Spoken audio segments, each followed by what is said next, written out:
नमः शिवाय। हर हर महादेव। आप सभी श्रोताओं का स्वागत है आपके अपने चैनल मीरा भक्ति स्टोरीज में।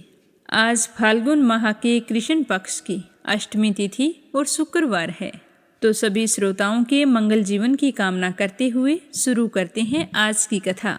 तो प्रेम से कहिए गणेश जी महाराज की जय हो। एक समय की बात है कि भगवान श्री हरि विष्णु का विवाह लक्ष्मी जी के साथ तय हो गया। विवाह की तैयारियां जोरों शोरों से होने लगी। सभी देवी देवताओं को निमंत्रण पत्र भेजे गए, परंतु गणेश जी को निमंत्रण नहीं दिया गया। इस तरह निमंत्रण पत्र देते और शादी की तैयारियां करते करते शादी वाला दिन आ गया। बारात जाने का समय हो गया। सभी देवता अपनी पत्नियों के साथ विवाह में उपस्थित हुए, तो उन सब ने देखा कि गणेश जी कहीं पर दिखाई नहीं दे रहे हैं। तो वे सारे के सारे आपस में चर्चा करने लगे कि क्या बात है, गणेश जी को न्योता नहीं दिया या फिर गणेश जी आए नहीं हैं। सभी को यह जानकर बड़ी ही हैरानी हो रही थी। तभी सबने विचार किया कि चलो विष्णु जी के पास चलते हैं और उन्हीं से पूछते हैं। तो विष्णु जी के पास जाकर उन्होंने कहा कि हम आपसे एक बात पूछना चाहते हैं कि आपने गणेश जी को बुलाया नहीं या फिर वे अपनी इच्छा से आए नहीं। तो विष्णु जी कहने लगे कि गणेश जी के माता पिता को मैंने न्योता भेज दिया है, अगर वो आना चाहते तो आ जाते। उन्हें अलग से न्योता देने की कोई ज़रूरत नहीं है। दूसरी बात ये है कि उनको 1.25 मन मूंग, 1.25 मन चावल, 1.25 मन घी और 1.25 मन लड्डू का भोजन दिन भर में चाहिए। अगर हम उसे बारात में लेकर चले गए तो उन्हें इस तरह खाता देखकर सारे लोग हंसेंगे। दूसरे के घर जाकर इतना सारा खाना पीना अच्छा भी तो नहीं लगता। इस तरह वार्ता कर रहे थे तो किसी ने सुझाव दिया कि यदि गणेश जी आ जाएं तो क्या है, द्वारपाल बनाकर घर पर बैठा देना, कह देना कि तुम घर का ध्यान रखना, जिससे गणेश जी को यह नहीं लगेगा कि उन्हें बुलाया नहीं। तो विष्णु जी को यह बात पसंद आ गई और उन्होंने गणेश जी को न्योता भेज दिया। न्योता मिलते ही गणेश जी बड़े प्रसन्न हुए, सज धज कर वहाँ आ पहुँचे। तो विष्णु जी कहने लगे कि आप घर की रखवाली करना। घर की रखवाली के लिए कोई समझदार और जिम्मेदार होना चाहिए, तो मुझे आपसे समझदार और जिम्मेदार कोई दूसरा नहीं लगा। तो यह सुनकर गणेश जी और भी प्रसन्न हुए। तो इस तरह गणेश जी को रखवाली के लिए बैठा दिया और बारात वहाँ से चल दी। नारद जी ने देखा कि गणेश जी दरवाजे पर बैठे हैं और बारात सारी चली जा रही है। तो वे गणेश जी के पास गए और पूछने लगे कि तुम बारात में नहीं जा रहे हो। तो गणेश जी भगवान कहने लगे कि मुझे तो घर की जिम्मेदारी दी है, कोई समझदार आदमी घर की रखवाली के लिए होना चाहिए, इसीलिए मैं तो यहाँ पर रुक गया हूँ। तो नारद जी कहने लगे कि उन्होंने आपका अपमान किया है, विष्णु जी तो आपको बुला ही नहीं रहे थे। सबने जब पूछा तो वो कहने लगे कि उनके बड़े बड़े कान, सूंड, मोटा सारा पेट, यह देखकर लोग हंसेंगे और ऊपर से खाते कितना है, 1.25 मन लड्डू, 1.25 मन मूंग, 1.25 मन घी बारात में ले जाकर मेरे ससुराल वालों की तो बदनामी होगी कि बारात में देखो कैसे बाराती आए हैं। तो यह सुनते ही गणेश जी बहुत ही दुखी हो गए और नारद जी से कहने लगे कि अब आप ही बताओ कि मैं क्या करूं। तो नारद जी ने कहा कि आप ऐसा करो कि अपनी मूषक सेना को आगे भेज दो और उनसे कहना कि आगे जाकर सारा रास्ता खोखला कर दे, जिससे उनके वाहन धरती में धंस जाए। इस तरह परेशान होंगे तो वो आपको सम्मानपूर्वक बुलाएंगे, क्योंकि विष्णु जी भूल गए हैं कि आप सर्वप्रथम पूजनीय हैं। तो गणेश जी ने नारद जी के कहते ही अपनी मूषक सेना को जल्दी से आगे भेज दिया और कहा कि सारी जमीन को खोखली कर देना। तो चूहों ने जैसा गणेश जी ने बोला था वैसा ही किया। जैसे ही विष्णु जी की बारात वहाँ से गुजरने लगी तो रथों के पहिए धरती में धंस गए। लाख कोशिश की परंतु पहिए नहीं निकल रहे थे।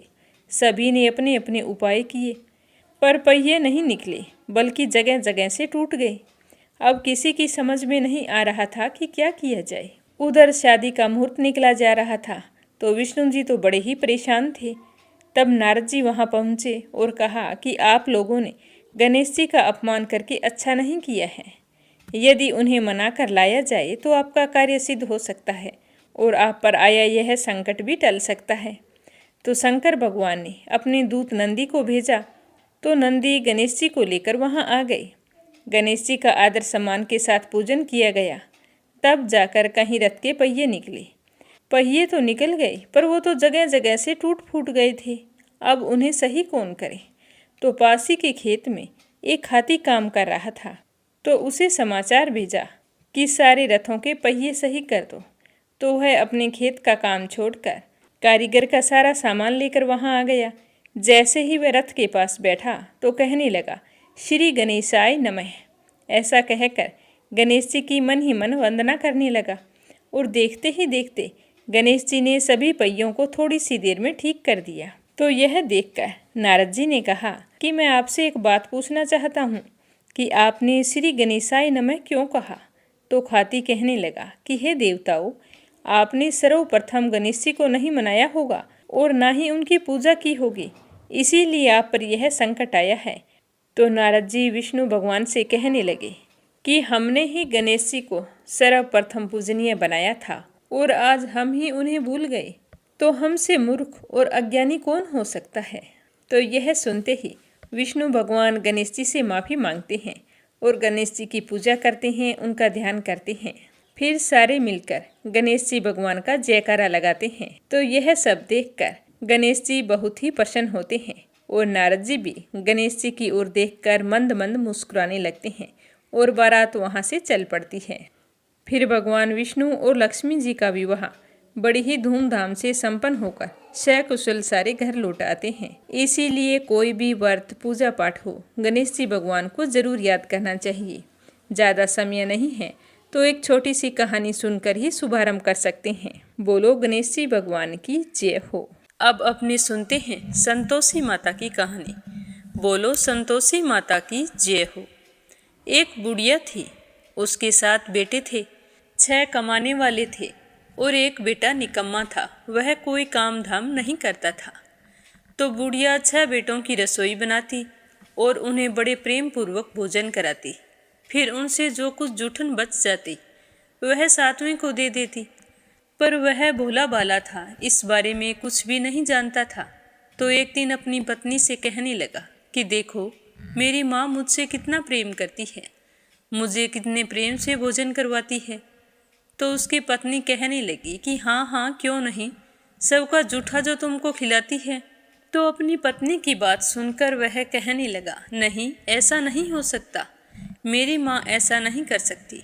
जब तक मैं अपनी आंखों से ना देखूं, तुम्हारी बात पर विश्वास नहीं कर सकता। तो उसकी पत्नी ने हंसकर कहा कि जब आंखों से देख लोगे तब तो मानोगे। तो उसने कहा ठीक है। कुछ दिन बीतने पर दीपावली का त्योहार आया। तो घर पर 7 प्रकार के भोजन और चूरमे के लड्डू बने। तो वह यह देखने के लिए कि मेरी माँ मुझको सबका जूठा खिलाती है, तो सिर दुखने का बहाना करके रसोई में पतला वस्त्र ओढ़कर सो गया और कपड़े में से सब कुछ देखता रहा। उसने देखा कि उसके 6 भाई भोजन करने आई। तो उसकी माँ उनके लिए सुंदर आसन बिछाया, नाना प्रकार की रसोई परोसी और बड़े ही प्रेम पूर्वक उन्हें भोजन कराया। तो वह सब कुछ देखता रहा। जब 6 भाई भोजन करके चले गए तो उसकी माँ ने उनकी जूठी थालियों में से लड्डुओं के टुकड़ों को उठाकर एक बड़ा सारा लड्डू बनाया और थाली की जूठन साफ करके अपने बेटे को पुकारा कि बेटा, तेरे 6 भाई भोजन कर गए हैं, अब तू ही बाकी है, उठकर भोजन कर ले। आज त्योहार के दिन तुम भूखा ही सो रहा है। तो वह माँ की बात सुनकर कहने लगा कि माँ, मुझे भोजन नहीं करना, अब मैं परदेश जा रहा हूँ। तो उसकी माँ कहने लगी कि कल जाता अभी चला जा।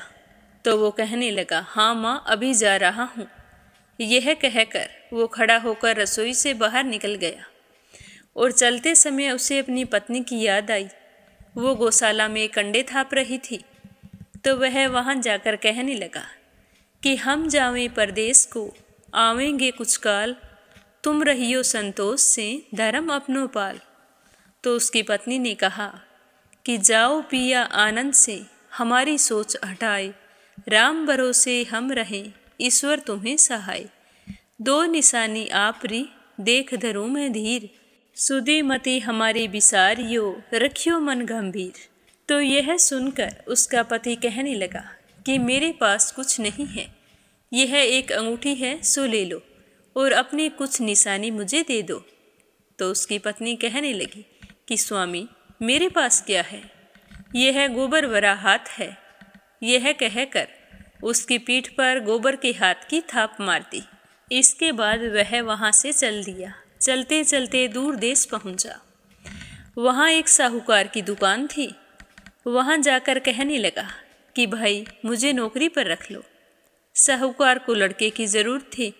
वो बोला, रह जा। तो वह कहने लगा कि साहूकार जी, तनख्वाह क्या दोगे? तो साहूकार ने कहा कि काम देखकर दाम मिलेंगे। तो साहूकार के यहाँ उसे नौकरी मिल गई।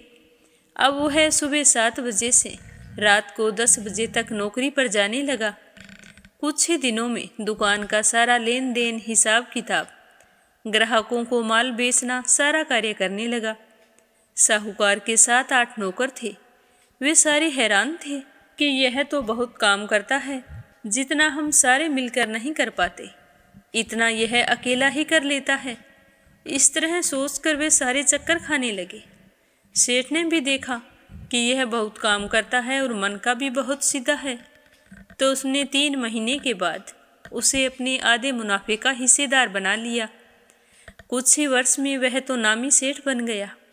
तो मालिक सारा कारोबार उस पर छोड़कर स्वयं तीर्थ यात्रा पर चला गया। तो वह सारा काम अकेले ही संभालने लगा। इधर उसकी पत्नी को सास ससुर दुख देने लगे। जब से वो घर छोड़कर गया था, सारे घर गृहस्थी का काम उसी से करवाते थे। जंगल से लकड़ी लेने के लिए भेजते थे और भोजन के नाम पर घर के आटे में जो भूसी निकलती है, उसकी रोटी बनाकर रख दी जाती और फूटे नारियल की नरेली में पानी रख दिया जाता। तो इस तरह अपने परिवार वालों का बर्ताव देखकर छोटी बहू बड़ी ही दुखी होती। एक दिन की बात है, वह लकड़ी लेने के लिए जंगल में जा रही थी। तो रास्ते में बहुत सी स्त्रियां संतोषी माता का व्रत करती हुई दिखाई दी। तो वह भी वहां पर खड़ी होकर कथा सुनने लगी। कथा समाप्त होने पर पूछा कि बहनों, तुम किस देवता का व्रत करती हो और इसके करने से क्या फल मिलता है? यदि तुम इस व्रत का विधान मुझे समझाओ तो मैं तुम्हारा बड़ा एहसान मानूंगी।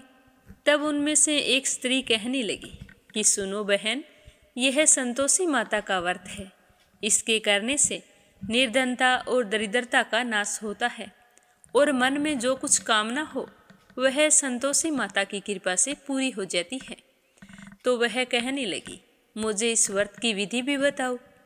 तो वह भक्तिन स्त्री कहने लगी कि 1.25 आने का गुड़ चना ले लेना, अगर इच्छा हो तो 5.25 आने का ले लेना या 1.25 रुपये का, जितनी भी इच्छा हो ले आना।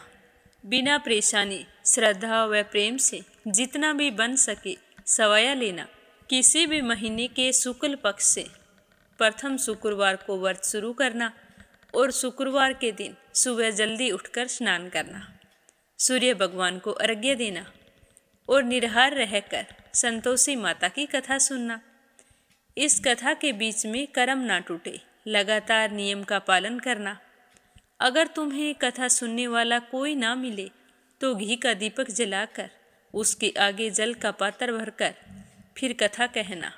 जब तक कार्य सिद्ध ना हो तब तक नियम का पालन करना और जब तुम्हारा कार्य सिद्ध हो जाए तो व्रत का उद्यापन कर देना। 3 महीने में माता फल पूरा करती है। अगर किसी के ग्रह खोटे भी हो तो भी माता वर्ष भर में कार्य सिद्ध कर देती है। फल सिद्ध होने पर उद्यापन करना चाहिए, बीच में नहीं। उद्यापन में 2.5 सेर आटे का खाजा और इसी के अनुमान से खीर तथा चने का साग बनाना, 8 लड़कों को भोजन कराना, जहाँ तक मिले देवर जेठ भाई बंधु के बच्चे लेना, अगर ना मिले तो रिश्तेदारों के और अड़ोसियों पड़ोसियों के बच्चे बुला लेना। उन्हें भोजन करवाकर यथासंभव दान दक्षिणा देकर माता का नियम पूरा करना। उस दिन घर में खटाई ना खाना। तो यह सारा विधान सुनकर बुढ़िया के बेटे की बहू बहुत खुश हुई और यह सोचकर चल पड़ी कि आज मुझे लकड़ी बेचने से जो कुछ मिलेगा उसके लिए मैं संतोषी माता के व्रत की सामग्री खरीदूंगी। तो रास्ते में लकड़ियों के बोझे को बेचकर उन पैसों से गुड़ चना लिया और माता के व्रत की तैयारी करके आगे चली। सामने मंदिर देखकर पूछने लगी कि यह मंदिर किसका है। तो सारे कहने लगे कि यह तो संतोषी माता का मंदिर है। तो यह सुनते ही वह तो भागकर माता के मंदिर में गई और माँ के चरणों में लौटने लगी। दीन होकर विनती करने लगी कि माँ, मैं निपट अज्ञानी हूँ, व्रत के नियम नहीं जानती हूँ, मैं बहुत दुखी हूँ। हे माता, हे जगत जननी, मेरा दुख दूर करो, मैं तुम्हारी शरण में आई हूँ। इस तरह विनती करके वो घर आ गई और शुक्रवार का व्रत रखा। तो माता की कृपा से एक शुक्रवार बीता था कि दूसरे शुक्रवार को उसके पति का पत्र आ गया और उससे अगले शुक्रवार को उसके पति का भेजा हुआ रुपया भी आ गया। यह देखकर जेठ जेठानी मुंह सिकोड़ने लगे। लड़के ताने देने लगे कि काकी के पास अब तो पत्थर आने लगे, रुपया आने लगा, अब तो काकी की खातिर बढ़ेगी। तो वह बेचारी सरलता से कहती, भैया कागज आए या रुपया, वो तो हम सब के लिए अच्छा है। ऐसा कहकर वो आंखों में आंसू भरकर संतोषी माता के मंदिर में गई और मातेश्वरी के चरणों में गिरकर रोने लगी कि माँ, मैंने तुमसे कब पैसा मांगा? मुझे पैसों से क्या काम है? मुझे तो अपने सुहाग से काम है। मैं तो अपने स्वामी के दर्शन मांगती हूँ। तब माता ने प्रसन्न होकर कहा कि जा बेटी, तेरा स्वामी अवश्य आएगा। तो यह सुनकर वो तो खुशी से बावली होकर घर जाकर काम करने लगी। अब संतोषी माँ विचार करने लगी कि इस भोली पुत्री से मैंने कह तो दिया कि तेरा पति आएगा, लेकिन आएगा कैसे? वो तो इसे सपने में भी याद नहीं करता। उसे याद दिलाने के लिए मुझे जाना पड़ेगा। तो इस तरह सोचकर माता रानी बुढ़िया के बेटे के पास जाकर सपने में प्रकट होकर कहने लगी कि साहूकार के बेटे सो रहा है या जाग रहा है? तो वह कहने लगा कि माता, ना तो सोया हूँ और ना ही जाग रहा हूँ, कहो क्या आज्ञा है? तो माता रानी कहने लगी कि तेरे घर बार कुछ नहीं है क्या? तो माँ की बात सुनकर वो कहने लगा कि मेरे पास सब कुछ है, भरा पूरा परिवार है, माँ बाप है, भाई भाभी है, बहू है, क्या कमी है? तो माँ कहने लगी कि भोले पुत्र, तेरी पत्नी घर पर घोर कष्ट उठा रही है, तेरे माँ बाप उसे दुख दे रहे हैं, वो तो तेरे लिए तरस रही है, तू उसकी सुध ले, तू तो उसे सपने में भी याद नहीं करता। तो वो कहने लगा कि हाँ माताजी, मुझे सब कुछ मालूम है, परंतु मैं जाऊँ कैसे? परदेश की बात है, लेन देन का कोई हिसाब नहीं है, जाने का कोई रास्ता नज़र नहीं आता, कैसे चला जाऊँ? तो माँ कहने लगी कि मेरी बात मान, सवेरे नहा धोकर संतोषी माता का नाम ले, घी का दीपक जलाकर दंडवत कर दुकान पर जा बैठ। तो देखते ही देखते दुकान का सारा लेन देन चुक जाएगा, जमा माल बिक जाएगा, सांझ होते होते धन का भारी ढेर लग जाएगा। यह कहकर माता रानी उसके सपने से अंतर्ध्यान हो गई। अब सुबह होते ही वह तो सपने की बात को मानकर सुबह नहा धोकर संतोषी माता को दंडवत घी का दीपक जलाकर दुकान पर जाकर बैठ गया। थोड़ी देर में ही देखता है कि देने वाले रुपया लाने लगे, लेने वाले हिसाब लेने लगे। कोठे में भरे सामान के खरीदार नगद दाम देकर सौदा करने लगे। शाम तक धन का भारी ढेर लग गया। तो यह देखकर वो बहुत ही खुश हुआ और मन ही मन माता रानी का धन्यवाद करने लगा और घर ले जाने के लिए गहना कपड़ा सामान खरीदने लगा और वहाँ का काम निपटा कर तुरंत घर के लिए रवाना हो गया। उधर उसकी पत्नी जंगल में लकड़ी लेने गई तो लौटते समय माताजी के मंदिर में रुकी। वह तो उसके रोजाना वहाँ रुकने का स्थान था। तो धूल उड़ती देखकर वह कहने लगी कि माँ, आज ये धूल कैसी उड़ रही है? तो माता कहती है कि हे पुत्री, तेरा पति घर आ रहा है, अब मैं तुम्हें जैसा कहूँ वैसा ही करना है। तू लकड़ियों के 3 बोझे बना ले, एक नदी किनारे रख देना, दूसरा मेरे मंदिर पर और तीसरा अपने सर पर रखकर घर जाना। तेरे पति को लकड़ी का गट्ठर देखकर मोह पैदा होगा। वो नदी किनारे रुकेगा, नाश्ता पानी बनाकर फिर माँ से मिलने जाएगा। तब तू लकड़ी का गट्ठर लेकर घर जाना और चौक पर लकड़ियां डालकर जोर से आवाज़ लगाना कि लो सासू जी, लकड़ियों का गट्ठर लो, भूसी की रोटी दो, नारियल की नरेली में पानी दो, आज मेहमान कौन आया है। तो इस तरह संतोषी माता ने उसे समझाया। तो उसने कहा कि ठीक है माँ, जैसा तुमने कहा वैसा ही करूँगी। तो वो जल्दी से वहाँ से खड़ी हुई और लकड़ियाँ लाने चली गई। 3 लकड़ियों के गट्ठर लेकर आई, एक नदी किनारे रखा, एक माता के मंदिर में रख दिया और एक गट्ठर लेकर घर की ओर चल पड़ी। इतने में वहाँ पर एक मुसाफिर आ पहुँचा। सूखी लकड़ी देखकर उसकी इच्छा हुई कि यहीं पर विश्राम करूं, भोजन बनाकर खा पीकर फिर गांव जाऊंगा। तो इस तरह वो रास्ते में रुककर भोजन बनाने लगा, फिर विश्राम करके शाम को गांव गया। सबसे बड़े प्रेम से मिला।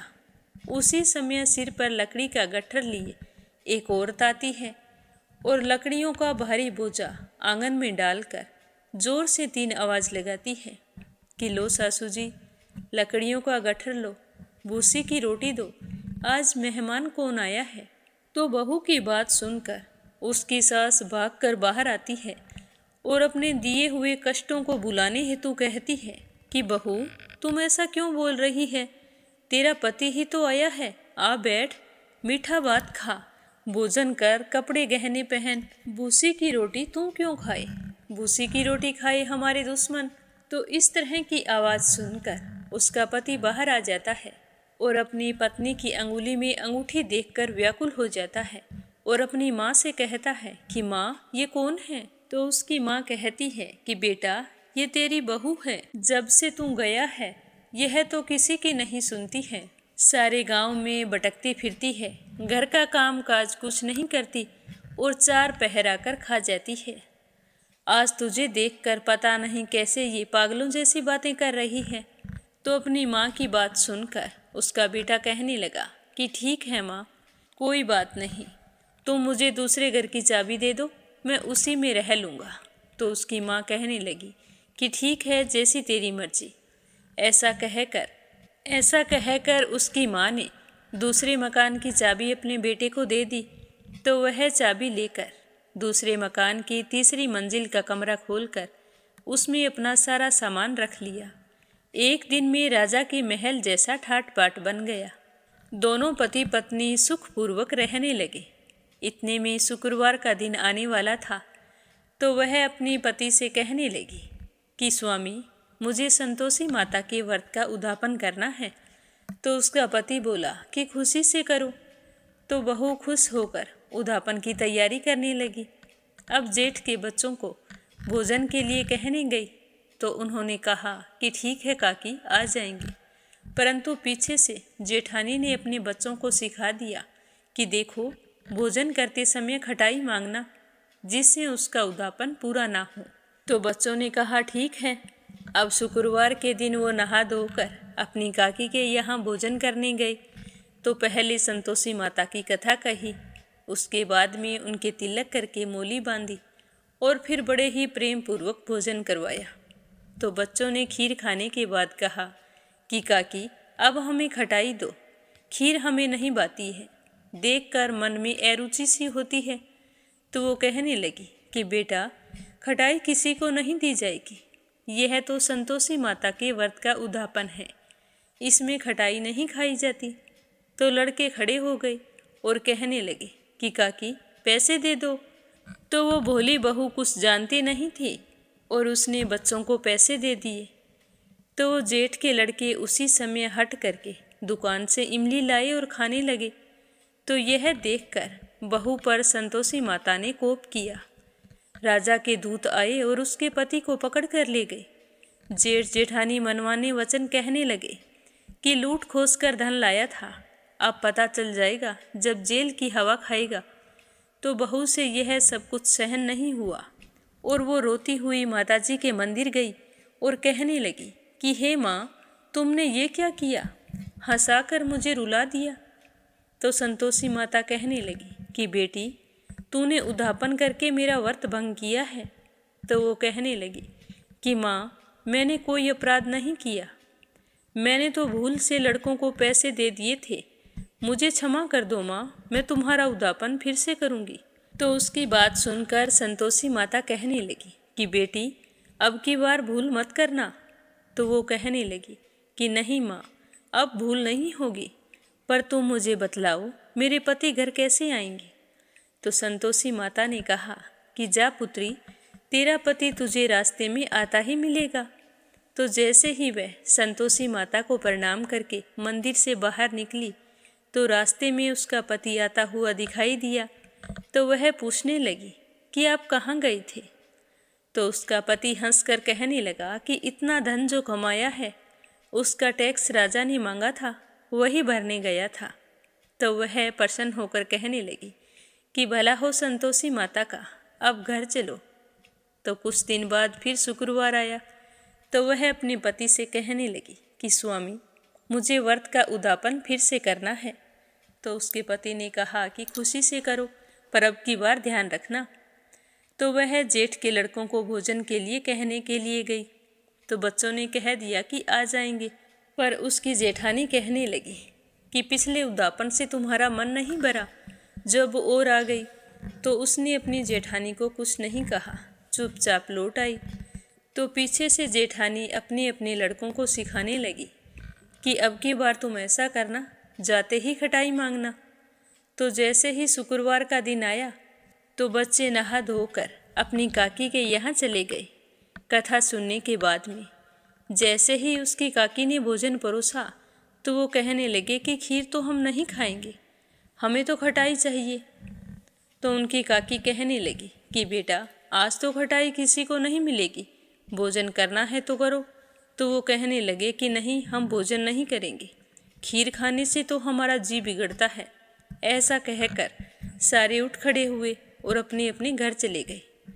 तो काकी यह देखकर बहुत ही दुखी हुई। फिर ब्राह्मणों के लड़कों को लाकर भोजन कराने लगी। पहले उन्हें श्रद्धापूर्वक भोजन करवाया और फिर दक्षिणा की जगह एक एक फल उन्हें दिया। तो संतोषी माता बहुत ही प्रसन्न हुई। तो माता की कृपा होते ही 9वें महीने उनके घर चंद्रमा के समान पुत्र ने जन्म लिया। तो पुत्र को पाकर दोनों पति पत्नी बड़े ही खुश थे। अब वह छोटी बहू अपने बेटे को लेकर प्रतिदिन माताजी के मंदिर जाने लगी।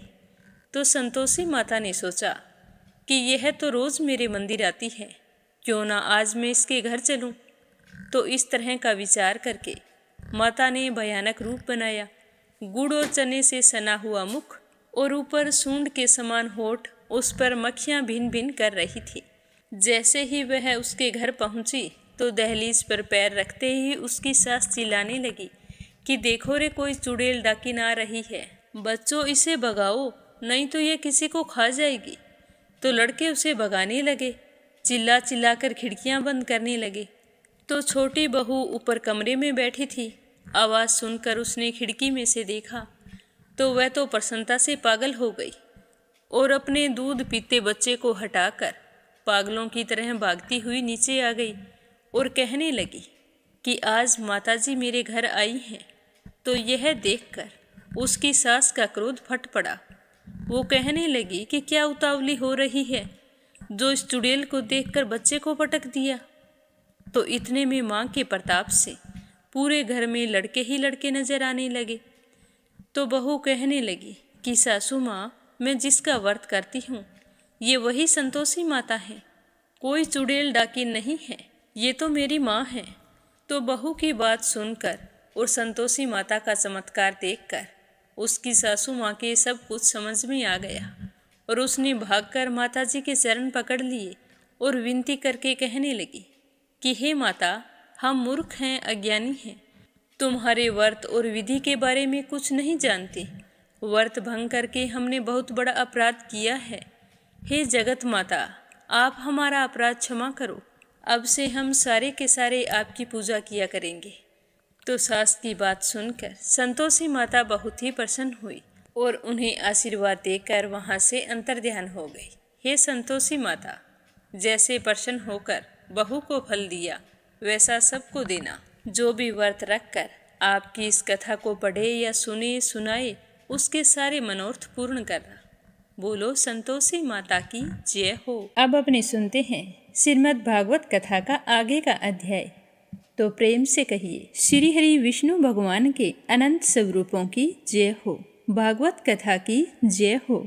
श्री सुखदेव जी कहते हैं कि प्रिय परीक्षित, इस श्रीमद् भागवत महापुराण में बार बार और सर्वत्र विश्वात्मा भगवान श्री हरि का ही संकीर्तन हुआ है। ब्रह्मा और रुद्र भी श्री हरि से अलग नहीं है, उन्हीं की प्रसाद लीला और क्रोध लीला की अभिव्यक्ति है। अतः हे राजन, अब तुम यह पशुओं की सी अविवेक मूलक धारणा छोड़ दो कि मैं मर जाऊंगा, मेरे साथ क्या होगा। जैसे शरीर पहले नहीं था और पैदा हो गया और फिर नष्ट हो जाएगा, वैसे ही तुम भी पहले नहीं थे, तुम्हारा जन्म हुआ, तुम मर जाओगे, यह बात नहीं है। जैसे बीज से अंकुर और अंकुर से बीज की उत्पत्ति होती है, वैसे ही एक शरीर से दूसरे शरीर की और दूसरे शरीर से तीसरे शरीर की उत्पत्ति होती है। किंतु तुम ना तो किसी से उत्पन्न हुए हो और ना ही आगे पुत्र पौत्र आदि के शरीर के रूप में उत्पन्न होवोगे। जैसे आग लकड़ी से सर्वथा अलग रहती है, लकड़ी की उत्पत्ति और विनाश से सर्वथा परे, वैसे ही तुम भी शरीर आदि से सर्वथा अलग हो। स्वपन अवस्था में ऐसा मालूम होता है कि मेरा सिर कट गया है और मैं मृत्यु को प्राप्त हो गया हूँ। लोग मुझे शमशान में जला रहे हैं, परंतु ये सब शरीर की ही अवस्थाएं होती हैं, आत्मा की नहीं होती। देखने वाला तो उन अवस्थाओं से सर्वथा परे, जन्म और मृत्यु से रहित शुद्ध बुद्ध परम तत्व स्वरूप हैं। जैसे बादल फट जाने पर आकाश पहले की भांति ही अखंड रहता है, परंतु घटा आकाश की निवृत्ति हो जाने से लोगों को ऐसा प्रतीत होता है कि वह महाकाश्य मिल गया है। वास्तव में वह है तो मिला हुआ ही। वैसे ही देहपात हो जाने पर ऐसा मालूम पड़ता है मानो जीव ब्रह्मा हो गया हो। वास्तव में तो वह ब्रह्मा ही था, अब तो उसकी प्रीति मात्र थी। मन ही आत्मा के लिए शरीर, विषय और कर्मों की कल्पना कर लेता है और उस मन की सृष्टि करती है माया। वास्तव में माया ही जीव के शरीर चक्कर में पड़ने का कारण है। जब तक तेल रखने का पात्र, बत्ती और आग का संयोग रहता है, तभी दीपक जलता है। वैसे ही उनके ही समान जब तक आत्मा का कर्म, मन और शरीर और इनमें रहने वाले चैतन्य ध्यास के साथ संबंध रहता है, तभी तक उसे जन्म मृत्यु के चक्कर संसार में भटकना पड़ता है और रजोगुण, सतोगुण तथा तमोगुण की वृत्तियों से उत्पन्न, स्थित एवं विनष्ट होना जान पड़ता है। परंतु जैसे दीपक के बुझ जाने से तत्व रूप तेज का विनाश नहीं होता, वैसे ही संसार का नाश होने पर भी स्वयं प्रकाश आत्मा का नाश नहीं होता, क्योंकि वह कार्य और कारण, व्यक्त और अव्यक्त सबसे परे है। वह आकाश के समान सबका आधार है, नित्य और निश्चल है, वह अनंत है। सचमुच आत्मा की उपमा ही आत्मा है। हे राजन, तुम अपने विशुद्ध एवं विवेकवती बुद्धि को परमात्मा के चिंतन से भरपूर कर लो और स्वयं ही अपने अंतर में स्थित परमात्मा का साक्षात्कार करो। देखो, तुम मृत्युओं को भी मृत्यु हो, तुम स्वयं ईश्वर हो। ब्राह्मण के श्राप से प्रेरित तक्षक तुम्हें भस्म नहीं कर सकेगा। तक्षक की तो बात ही क्या है, स्वयं मृत्यु और मृत्युओं का समूह भी तुम्हारे पास तक नहीं फटक पाएगा। तुम इस प्रकार चिंतन करो कि मैं ही सर्व अधिष्ठान पर ब्रह्मा हूँ। इस प्रकार तुम अपने आप को अपने वास्तविक एक रस अनंत अखंड स्वरूप में स्थित कर लो। उस समय अपनी विषैली जीभ लपलपाता हुआ, अपने होठों के कोने चाटता हुआ तक्षक आए और अपने विषपूर्ण मुखों से तुम्हारे पैरों में डस ले, कोई परवाह नहीं। तुम अपने आत्म स्वरूप में स्थित होकर इस शरीर को और इस संसार को अपने से अलग नहीं देख सकोगे। हे राजन, तुमने विश्व आत्मा भगवान की लीला के संबंध में जो प्रश्न किया था, उसका हर एक उत्तर मैंने दिया है। अब तुम मुझे बताओ कि तुम और क्या सुनना चाहते हो। इस तरह बताते हुए सूत जी कहने लगे कि शौनकादिक ऋषियों व्यास नंदन श्री सुखदेव मुनि समस्त चराचर जगत को अपनी आत्मा के रूप में अनुभव करते हैं और व्यवहार में सबके प्रति समदृष्टि रखते हैं। भगवान के शरणागत एवं उनके द्वारा सुरक्षित राजश्री परीक्षित ने उनका संपूर्ण उपदेश बड़े ही ध्यान से सुना और फिर वे सिर झुकाकर उनके चरणों के पास खिसक गए और अंजलि बांधकर उनसे प्रार्थना करने लगे। कहने लगे कि हे भगवान, आप करुणा के मूर्तिमान स्वरूप हैं। आपने मुझ पर परम कृपा करके अनादि अनंत एक रस सत्य भगवान श्री हरि के स्वरूप और लीलाओं का वर्णन किया है। अब मैं आपकी कृपा से परम अनुग्रहित और कृतकृत्य हो गया हूँ। संसार के प्राणी अपने स्वार्थ और परमार्थ के ज्ञान से शून्य हैं और विभिन्न प्रकार के दुखों के दावानल से दग्ध हो रहे हैं। उनके ऊपर भगवान में महात्माओं का अनुग्रह होना ये कोई नई घटना या आश्चर्य की बात नहीं है। यह तो उनके लिए स्वाभाविक है। मैंने और मेरे साथ और बहुत सारे लोगों ने आपके मुखारबिंद से श्रीमद् भागवत महापुराण को सुना है। इस पुराण में हर पल भगवान श्री हरि के उस स्वरूप और लीलाओं का वर्णन हुआ है जिसके गान में बड़े बड़े आत्मा पुरुष रमते हैं। हे भगवान, आपने मुझे अभय पद का ब्रह्मा और आत्मा की एकता का साक्षात्कार करा दिया है। अब मैं परम शांति स्वरूप ब्रह्मा में स्थित हूँ।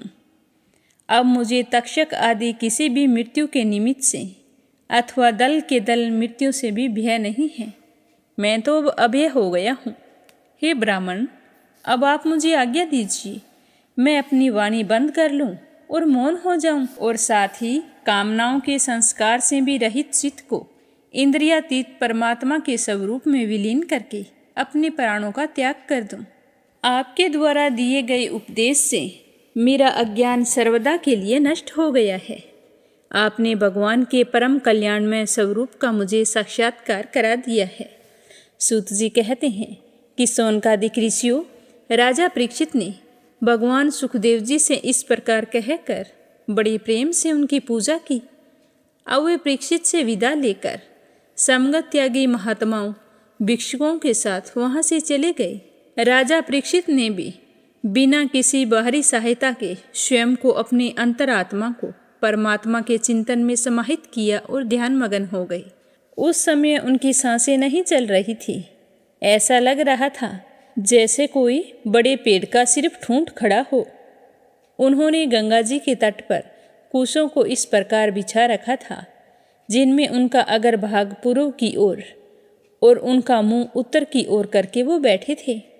उनकी आसक्ति और संशय तो पहले ही मिट चुके थे।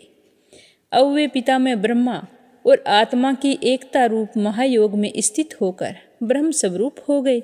हे सोनकादिक ऋषियों, मुनि कुमार श्रृंगी ने क्रोधित होकर परीक्षित को श्राप दे दिया था। अब उनका भेजा हुआ तक्षक सर्प राजा परीक्षित को डसने के लिए उनके पास चला। रास्ते में उसने कश्यप नाम के एक ब्राह्मण को देखा। कश्यप ब्राह्मण सर्प विष की चिकित्सा करने में बड़े ही निपुण थे, तो तक्षक ने बहुत सारा धन देकर कश्यप को वहीं से लौटा दिया ताकि वो राजा परीक्षित के पास ना जा सके और स्वयं ब्राह्मण के रूप में छिपकर, क्योंकि वह तो इच्छा अनुसार रूप धारण कर सकता था, तो ब्राह्मण का रूप धारा और राजा परीक्षित के पास चले गए। वहां जाकर उन्हें डस लिया। राजा परीक्षित तक्षक के डसने से पहले ही ब्रह्मा में स्थित हो चुके थे। अब तक्षक के विष की आग से उनका शरीर सबके सामने ही जलकर भस्म हो गया। पृथ्वी, आकाश और सब दिशाओं में बड़े जोर जोर से हाय हाय की ध्वनि सुनाई देने लगी। देवता, असुर, मनुष्य आदि सब के सब परीक्षित की यह परम गति देखकर हैरान हो गए। देवताओं की दुंदुभियां अपने आप बज उठी। गंधर्व और अप्सराएं नाच गान करने लगे। देवता लोग नारे लगाने लगे, फूलों की वर्षा करने लगे। जब जन्मेजय ने सुना कि तक्षक नाग ने मेरे पिताजी को डस लिया है, तो उन्हें बड़ा ही क्रोध आया। अब वह ब्राह्मणों के साथ विधि पूर्वक अग्नि कुंड में हवन करने लगा। तक्षक ने देखा कि जन्मेजय के सर्प सत्र की प्रज्वलित अग्नि में बड़े बड़े महासर्प भस्म होते जा रहे हैं। तब वह बहुत ही भयभीत हुआ और भयभीत होकर देवराज इंद्र की शरण में चला गया और वहाँ अग्निकुंड में बहुत सारे सांप आकर भस्म हो गए, पर तक्षक नहीं आया। तो यह देखकर राजा परीक्षित का पुत्र जन्मेजय ब्राह्मणों से कहने लगा कि हे ब्राह्मणों, कितने सारे सांप यहाँ पर आ चुके हैं, पर अब तक तक्षक नाग क्यों नहीं आया है। तो ब्राह्मणों ने कहा कि हे राजन, तक्षक नाग इस समय इंद्र की शरण में चला गया है और वे ही उनकी रक्षा कर रहे हैं।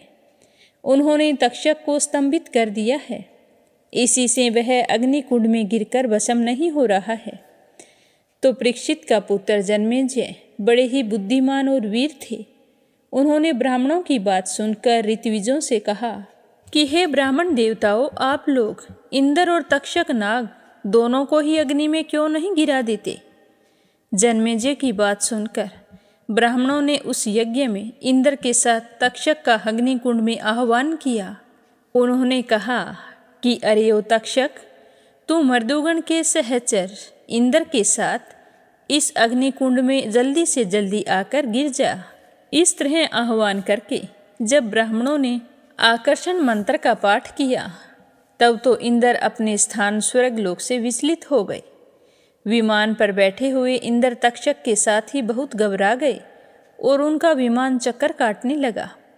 अंगिरा नंदन बृहस्पति जी ने देखा कि आकाश से देवराज इंद्र विमान और तक्षक के साथ अग्निकुंड में गिर रहे हैं।